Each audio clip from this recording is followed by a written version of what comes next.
Это Шевцов Плей. Меня зовут Денис Шевцов. Начинаем проходить игру Зайчик. Это визуальная новелла. Новая игра.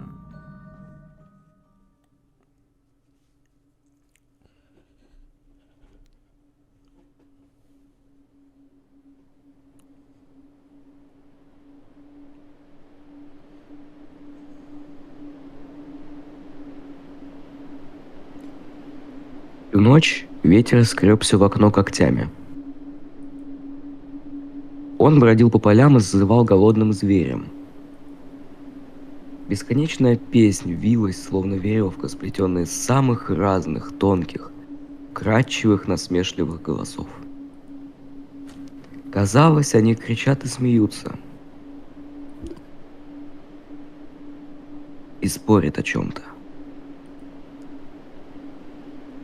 Кто-то носился по снегу, отбрасывая длинные тени. Они то подходили к кровати, то отступали. Дом жил своей жизнью, скрипучей жизнью старых зданий, которые помнят столько всего и будто пытаются рассказать. Одинокий дом глядел на лес, а чащоба смотрела в ответ своими глазищами, дуплами, и шуршала, шумела, кивала. Можно выйти и постоять у кромки леса, просто чтобы убедиться там, за кривыми деревьями никого нет. Смутные, мотающиеся на ветру силуэты не причинят вреда. Это же игра света и тени. Просто такая игра. Я понимаю, что это лишь мое воображение. Мне ведь уже 12. Но все же.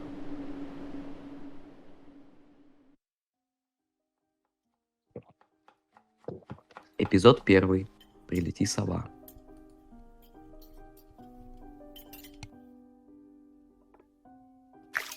Убери книгу немедленно.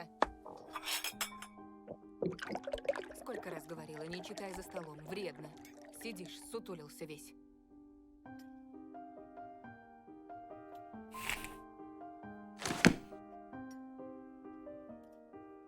Я послушно отложил книгу о похождениях Конана Варвара.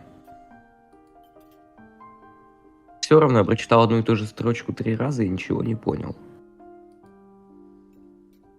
Оля уже позавтракала и взялась за печенье. Хрустела с аппетитом, как девочки из рекламы. Пока не съешь, из-за стола не встанешь. А я все буравил взглядом манку, словно надеялся, что она рассосется сама по себе. Смутная тревога распирала. Все из-за бессонной ночи, черного леса, огибающего двор, и угрюмого ветра.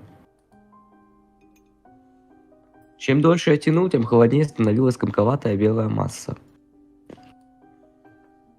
Будто медуза из подводной Одиссея Куста. Обожаю эту передачу. Интересно, на дне океана очень жутко. А ночью в холодном черном лесу... Ложка выпала из руки. Мама плеснула студенным взглядом зеленых глаз. Что я говорила? Я достану.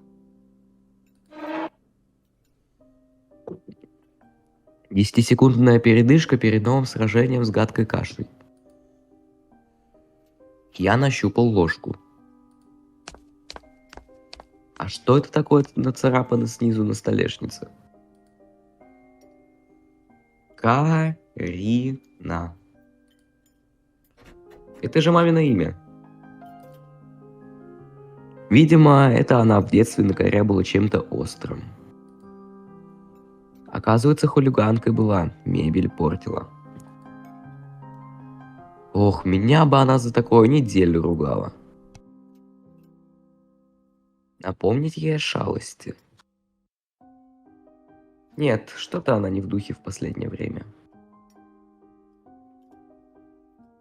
Я вообразил, как она, моя ровесница, сидела здесь под столом. Интересно, в детстве мама боялась темноты?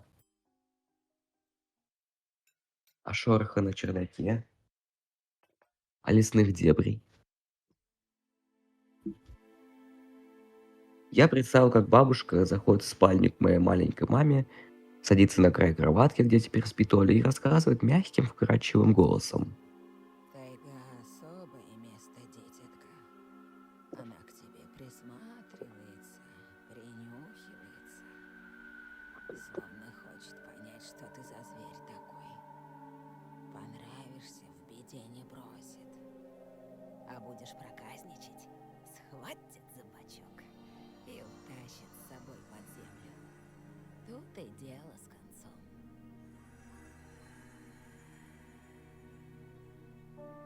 Бабушка была ласковой, никогда ни с кем не ссорилась, не ругалась. Тогда не было этих сводящих с ума криков до глубокой ночи, разбитой посуды и взаимных обвинений. В то время наши родители еще любили друг друга. Помню, я случайно подслушал родительские разговоры, узнал, что бабушка заранее побеспокоилась о своих похоронах. Купила себе гроб и называла его ласково гробиком. Он стоял в чулане, словно терпеливо ждал. Черный, с обвивкой цвета мяса. Это я увидел потом, когда бабушку хоронили. Дом остался таким же, каким и был при бабуле. Только фотографии все убрали куда-то. Застекленные снимки с серыми лицами моих предков. У всех плоские, но зоркие, неживые глаза. Я выбрался из-под стола. Оля расправилась с печеньем и, как хитрый зверек, поглядывала на мою порцию. Я бросил взгляд на заеденевшее окно. Снаружи темнели сосны, но не они привлекли мое внимание. Январский узор складывался в картинку. Оля, гляди, лиса! Где? Похоже на оптические иллюзии на задних обложках тетрадок. Вроде мешанина из черточек, но если расфокусировать взгляд и посмотреть под определенным углом, Да не на улице, на стекле. Смотри, вот нос, вот. Ну-ка, доедай. Да, сейчас. Я ничего не вижу. Живо. Совсем немного осталось. А, вот. Но все равно не похоже. А я говорю, похоже. Не-а. Похоже. Прекратите! Ну что за дети? теперь и я не мог отыскать лису. Она исчезла. Ушла. Лишь узоры ползли по стеклу, похожие на вытянутые листья крапивы. На кухню вошел папа, большой и неторопливый. Хочу, когда вырасти, стать как он, братачом. Мама, шутя, все просила папу: ну сбрей, колется же. Как давно это было. А теперь каждый день грохот дверей и мстительные колкости. Оля зажимала уши, когда за стеной раздавались голоса. Ради чего это все? Ради вас, отвечал папа, ради семьи.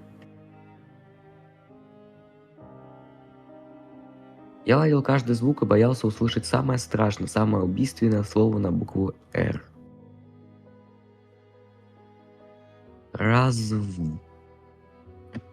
Не хочу даже продолжать. Боюсь представить, что нас с сестренкой разлучат и разведут по разным семьям. Да что твоя лиса? Вот у меня на окне сова. Опять ты со своей совой. Так ты же вчера мне верил. Никто ключи от машины не видел? Вроде оставлял на подоконнике. Вроде. Вроде оставлял, вроде нет. Вроде взрослый мужчина, отец 2 детей, а вроде... Перестань, пожалуйста, Карина. Дай мне спокойно собраться. В корзине твои ключи, возле телефона. Огромное тебе человеческое спасибо. Антон, ешь быстрее, а то как мученик сидишь. А сова Не было там никакой совы. была! Глазюки огромные! Во! И светятся! Оля вскочила со стула и приставила руки к личику, показывая пальцами глаза, каждый величиной с яблоко. В прошлом году Бабай в шкафу, сейчас сова.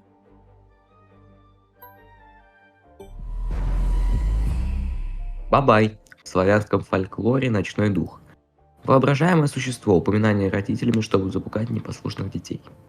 Но я же видела! Оля переводила взгляд с отца на маму, потом на меня, но нигде не находила поддержки. А ты не думала подружиться с ней, нет? Вымышленными мышами покормить, например? Не подначивай ребенка. Просто мала еще, и спать одна боится. Оля капризно отдула губы и опрометью вылетела в коридор. Заскрипела лестница, ведущая на 2-й этаж. Мама строго посмотрела на отца. Ох, этот взгляд! Как же неуютно под его прицелом. Папа лишь фыркнул и ушел, звеня связкой найденных ключей.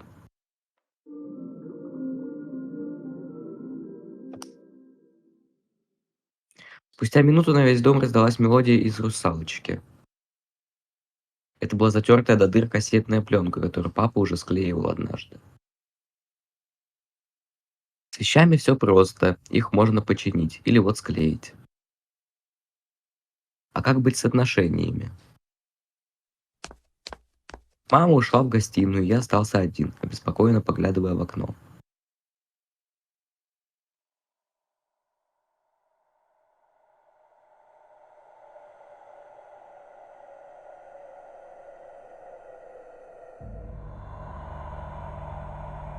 С тех пор, как мы переехали в этот старый дом, Оля плохо спала. Ворочалась в постели или съеживалась клубочком под одеялом. Порой вскакивала среди ночи, чтобы включить видеомагнитофон.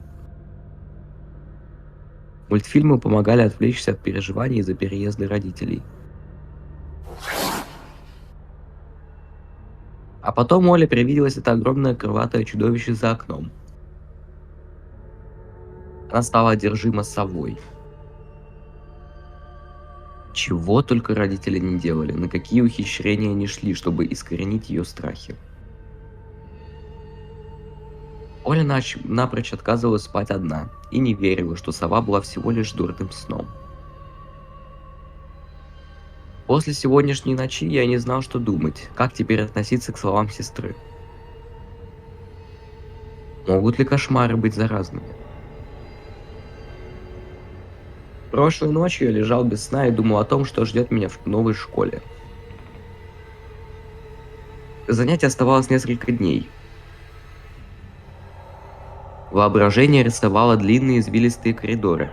Они приводили к классу, заполненному детьми. Но ученики за партами были темными силуэтами, словно вырезанными по трафарету контурами. Посреди их черных лиц зияли круглые дыры, а в дырах моргали глаза, будто бы совсем другие существа смотрели на меня из-за плоских черных фигур. И столько жестокости было в этих взглядах, столько ледяной насмешки, что я дрожал с головы до ног. Выживу ли я здесь?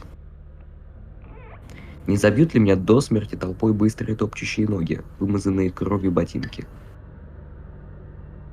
Пусть бы она сгорела, эта чертова школа.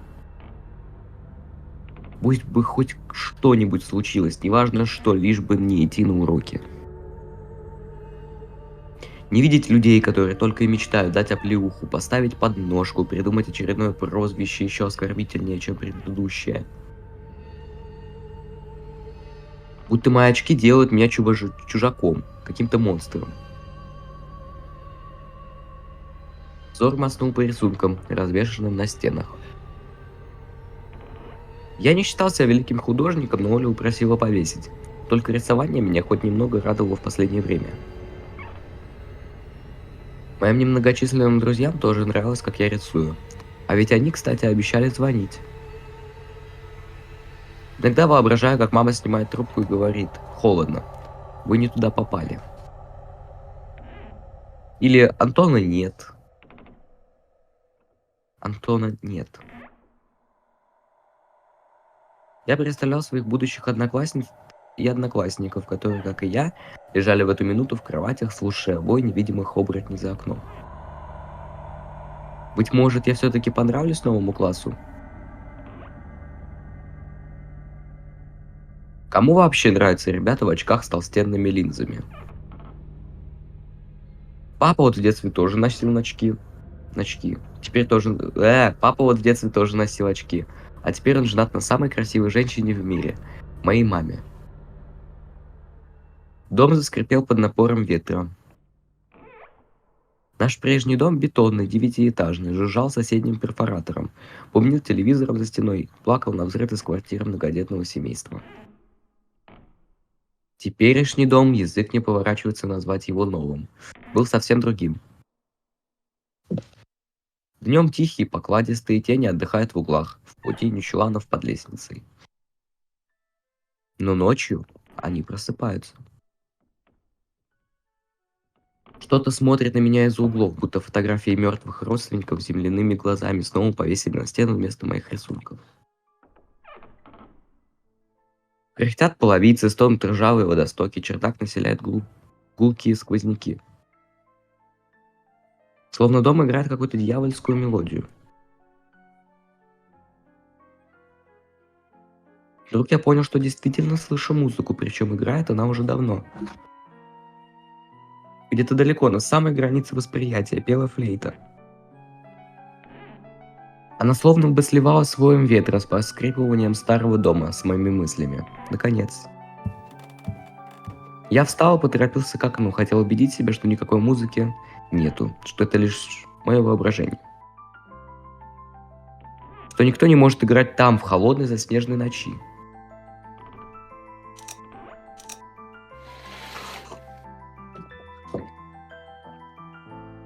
Там, в поле, кто-то танцевал. Черные фигуры, едва различимые на фоне темного леса. Залитые луном светом, они резко подпрыгивали и припадали к сугробам. Катались в снегу и ползали на четвереньках. Мне вспомнились истории о волках, играющих под луной. Но это были не волки. Они вставали на ноги, водили хоровод, вздымая вихрь снега, растворялись во враге и появлялись вновь. Творилось что-то странное. Пляска теней в беззвездной тьме распаляла воображение, одновременно догоняла тревогу. Вдруг музыка стихла. Танцующие застыли. Я готов был поклясться, уставились на меня. Внезапно одна из фигур отделилась от странного карнавала теней и ринулась по полю, мощными прыжками преодолевая расстояние. Она скользила, не оставляя вмятин на хрустком Насте, пока угольная тень дома не поглотила ночное существо, став еще гуще и чернее. Сердце заметалось птицей в клетке. Я отпрянул к кровати, успев рывком задернуть шторы. Меня видели. Страх окатил ледяным потоком. Стоя в темной комнате, я слышал, как снаружи возится и скребется незваный гость, как он мечется по двору, выискивая вход. Звук ушел вправо. Обогнул дом. Сейчас гость окажется на пороге. Я кинулся в постель и укрылся с головой, словно одеяло могло меня защитить. Страх сковал мышцы. Я вдруг снова вспомнил о похоронах, как бабушка лежала, скрестив руки заострившимися чертами лица, похожей на восковую куклу. По ножкам стульев, на которые выгрузили гроб, ползли муравьи. Я представлял тогда, что они взберутся на голову бабушки и лапками поднимут ей веки. Тогда бы сморщенные глазные яблоки шевельнулись в гнездах, бабуля вновь бы увидела внуков. Там, на похоронах, я повторял мысленно слова заговора, которыми она меня научила. И лежа под одеялом, прислушиваясь к скрипу его, я шептал эти слова.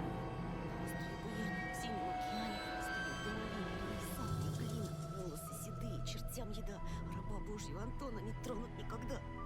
Бесы забудут дорогу к дому, мертвые к мертвому, живое к живому. Непонятные шумы утихли. Я осторожно высунулся из-под одеяла, чтобы увидеть, как под потолком, словно висельник, колышется штора. И тут ночь ошпарила меня новой порцией кипящего ужаса. Звук резанул по ушам. Кто-то царапало входную дверь, быстро-быстро скоблило когтями полотно, требуя впустить его. Дверь заперта. Папа стал осторожным и вкрутил надежный замок. Помню, как он долго и напряжно выглядывался в лес, словно выискивал в нем кого-то. Мертвые к мертвому. Я поджал колени, уткнулся в них подбородком и засверлил взглядом межкомнатную дверь, такую хлипкую, слабую перед мощностью темноты. И вдруг дверная ручка робко повернулась. Затем дернулась раз, другой, будто у того, кто пытался открыть дверь, не было рук. Ручка вновь кивнула и неожиданно защелкала бешено. Страха у меня спло челюсть, мокрые пальцы комкали одеяло. Дверь заскрипела и отворилась.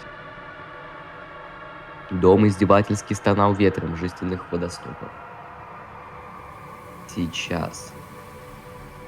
Сейчас ты увидишь. Дверь распахнулась. Тьма кишела в прожорливой пасти проема.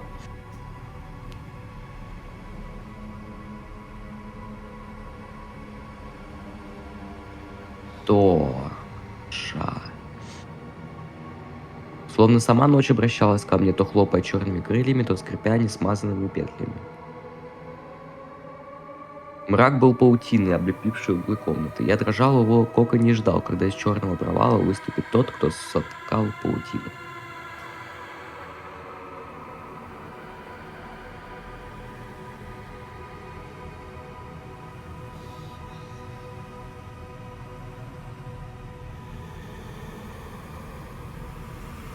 Мышцы живота заныли, грудная клетка расправилась, готовая выпустить отчаянный вопль.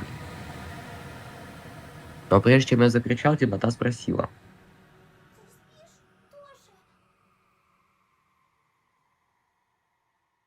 Бледное лицо сестры выплыло из густой тени. Я готов был вскрикнуть от облегчения. Оля, я не сплю. Что случилось? Носик Оли сморщился, а нижняя губа оттопырилась. Верный признак, что с секунды на секунду сестра расплачется. Она опять прилетела и пялится на меня. Прогони ее, Тоша. Прогони, пожалуйста. Я так боюсь. Страх, только что державший меня, уполз и притаился где-то в животе. Я обязан был успокоить Олю. Это был сон, глупая. Не пугайся. Сны не кусаются. Никто тебя не обидит. Оля всхлипнула. Она изо всех сил пыталась мне верить. Но верил ли я сам? У меня есть идея. Пойдем к тебе в комнату, видик посмотрим. Спящую красавицу, например. Тебе же нравится этот мультик? Почему у спящей красавицы принца у меня эта страшная птица? Вопрос застал врасплох. Ладно, давай посмотрим Золушку. Мысли путались, расплывались. Что это было? Что высматривало меня лихорадочно, танцуя под луной? К оконному стеклу прижималась тьма, и ее не обманешь старыми бабушкиными заговорами. Не проведешь, предложив вместо себя ящик с салом и глины с обрезанными седыми косами. Тоша, ты идешь? Да, сейчас.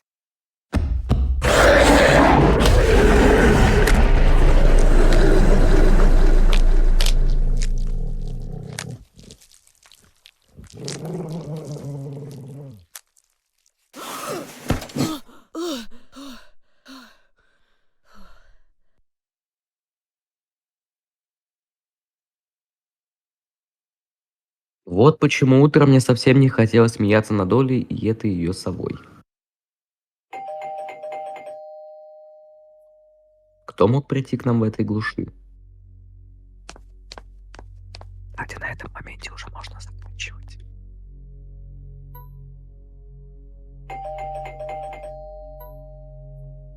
Настырные какие.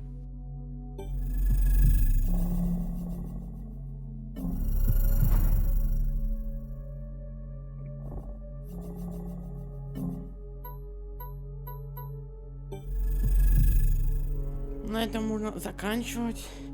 На этом можно заканчивать. Если видео понравилось это начало прохождения Зайчик, пишите комментарии, ставьте лайки, не забывайте ставить колокольчик, что не пропустили продолжение. Вступайте в мой дискорд сервер, вступайте в мой канал в Телеграме. И, пожалуйста, досматривайте, пожалуйста, до конца. И хочу достигнуть 10 подписчиков, пожалуйста. И всем пока.